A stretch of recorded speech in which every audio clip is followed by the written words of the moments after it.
It was a crisp morning in the quiet town of Crestview Hills, where the sun cast a golden glow over the neatly lined streets and manicured lawns.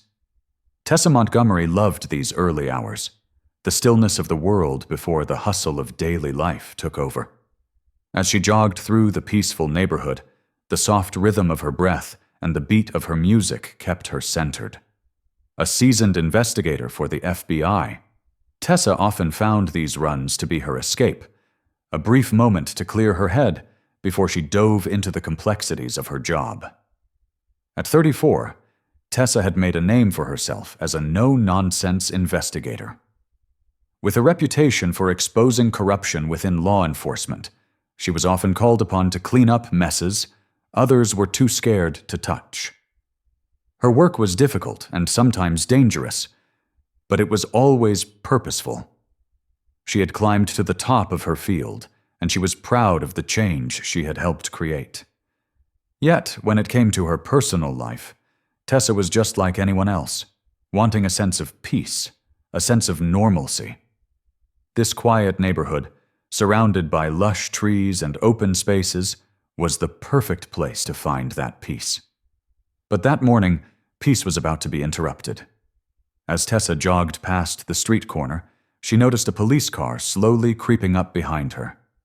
It wasn't unusual for officers to patrol the area, especially early in the morning when the neighborhood was quiet. But something about the way the car was following her felt off. Tessa didn't break stride, but her intuition told her to stay alert. Inside the car, Officer Rick Hunter, a man in his early 40s, was gripping the steering wheel with a sense of unease.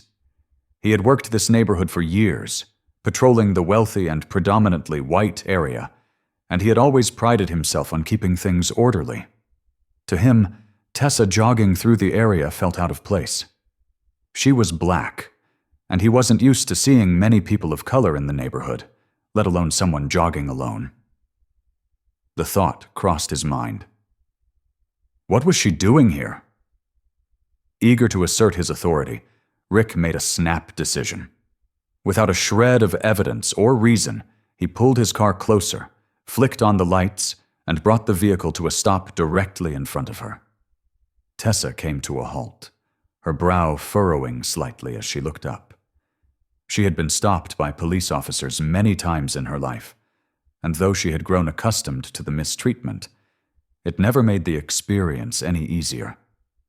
She pulled out her earbud, her calm demeanor matching the steady beat of her heart. Rick stepped out of his vehicle, his uniform crisply pressed, but his posture betraying his discomfort. He wasn't just performing his duties. There was something more, something less professional in the way he regarded her. "You," he barked, pointing at Tessa. "What are you doing here?" Tessa raised an eyebrow, confused by his hostility. She took a step back, her voice steady as she answered. "I'm just jogging," she said simply, her tone unwavering. But Rick wasn't having it. His eyes narrowed as he scanned her athletic gear, looking for any excuse to escalate. "We got a report about a suspicious person, a possible thief. You fit the description," Rick said, his voice sharp. "Care to explain yourself?" Tessa's patience was already wearing thin. She had dealt with this type of prejudice too many times before. But the way this officer was acting, aggressive, condescending, struck a chord with her. She had faced many challenges throughout her career, but this one felt different. She wasn't just another person in the system. She was someone with the power to change things, to expose the very corruption that ran deep within the force. She stood tall, her body language calm but firm. She knew she had every right to be there. She wasn't some criminal trespassing in a neighborhood where she didn't belong. She lived 2 streets over, had been jogging that path for years, and had earned the right to do so without interference. Rick, however, wasn't having it. His gaze shifted from her face to her body, his suspicion growing as he tried to find something, anything, that could justify his actions. "Got any ID on you?" he asked gruffly, folding his arms across his chest as if daring her to defy him. Tessa took a deep breath, keeping her tone measured. "I didn't bring it with me. I'm just out for a jog." She gestured to her water bottle strapped to her waist and her athletic outfit. "I'm just exercising. No need for ID." Rick smirked, clearly not believing her. "Convenient, isn't it?" he muttered under his breath. "No ID, no proof of who you are. You know what that looks like, right?" He stepped closer, closing the distance between them, towering over her. Tessa could feel the situation escalating, her patience being tested by his antagonistic approach. He was trying to provoke her, trying to push her into a corner where he could take control. She refused to bite. She wasn't going to let him control the narrative. Not this time. "I'm telling you the truth," she said evenly. "I live 2 blocks away, and I've been jogging this path for years. This is a misunderstanding." But Rick wasn't listening. He was already convinced that something wasn't right. His mind had filled in the blanks. To him, Tessa didn't belong here. She didn't fit his narrow view of who should be in this neighborhood. He couldn't see past his own prejudices, and that clouded his judgment. "You're resisting now," Rick said, a malicious glint in his eye. "You're not cooperating, and that's going to make things worse for you." Tessa's heart pounded, but she kept her composure. She wasn't going to let him manipulate her into making a mistake. The crowd that had gathered at a safe distance began to murmur, some whispering to one another, others holding their phones up to record. The growing audience only made the situation feel more surreal.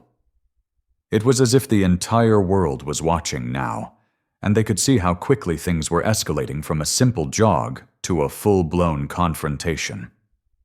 Tessa could hear the low hum of the phones as they captured the scene, but she kept her focus. "Officer, you're making a mistake," she said quietly. "I'm asking you to think carefully about what you're doing. This is not a situation you want to escalate." But Rick, too proud and too lost in his own delusions, wasn't about to back down. "Oh, so now you're threatening me?" he snarled, reaching for his handcuffs. "You think you can intimidate me?" His words were laced with anger, but Tessa stood firm. "I'm telling you to back off," she replied, her voice low but unyielding. "You have no idea who I am."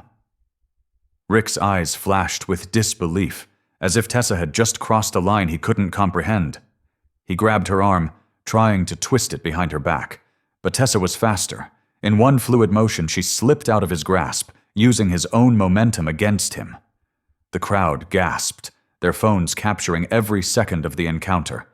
The officer was stunned for a moment, his grip faltering. "Resisting arrest!" Rick shouted, his face contorting with frustration. "You're resisting arrest!" Tessa's calm, controlled demeanor only fueled his anger. She locked eyes with him, her gaze unwavering. "No, officer," she said, her voice steady. "That's me reminding you that you've just crossed a line you can't uncross." The words hung in the air, heavy with the weight of the truth. Rick's face twisted into a grimace of frustration, and he lunged for her once more. This time he succeeded in grabbing her wrist and snapping the cuffs into place. The roughness of his movements made the bystanders flinch, their murmurs growing louder. "Step back!" Rick barked at the crowd, his voice tinged with panic as the weight of their judgment began to sink in. The phones continued to record, the footage quickly gaining traction. He tried to maintain control, but the more the crowd reacted, the more he felt the pressure building. Tessa's calmness in the face of his aggression only made his actions seem more reckless. She allowed him to push her toward the patrol car, her expression unshaken. "You're making a scene," she said softly, almost disappointed. "You made the scene," Rick shot back, clearly rattled. "All you had to do was cooperate." But Tessa was beyond cooperation now. This wasn't just about a jog anymore. This was about something much bigger. The crowd was on her side, and she knew that the truth would catch up with Rick sooner than he could imagine. As the patrol car rolled slowly away from the scene, Tessa sat in the back, her wrist still cuffed, but her head held high. Rick Cole was at the wheel, his earlier bravado now replaced by a nervous, shaky tension. He tried to project authority as he radioed for backup, but the weight of the crowd's judgment, and the fact that they had recorded every moment of the encounter, was impossible to ignore. Tessa, on the other hand, remained calm. She knew this wasn't over. It was just the beginning. Rick's false claims about her resisting arrest were already being broadcasted across social media, and Tessa had no doubt that the truth would soon come to light. The video from the crowd showed exactly what had happened, and it wasn't in Rick's favor. When they arrived at the station, Captain Lauren Blackwood was already waiting. A tall, no-nonsense officer with a sharp gaze, Blackwood wasted no time in confronting Rick. She slammed a tablet down on the counter, displaying the viral video of the arrest. "Do you even know who you arrested, Cole?" she asked, her voice icy. Rick's face turned pale as he realized the true identity of the woman he had unjustly detained, Tessa Montgomery, head of the Internal Affairs Division, the very same person who could expose corruption within the force. Within minutes, Rick was stripped of his badge and suspended indefinitely. The weight of his actions, magnified by the viral video, shattered his career in one swift moment. Meanwhile, Tessa emerged as a symbol of justice and accountability, the public rallying behind her fight for police reform.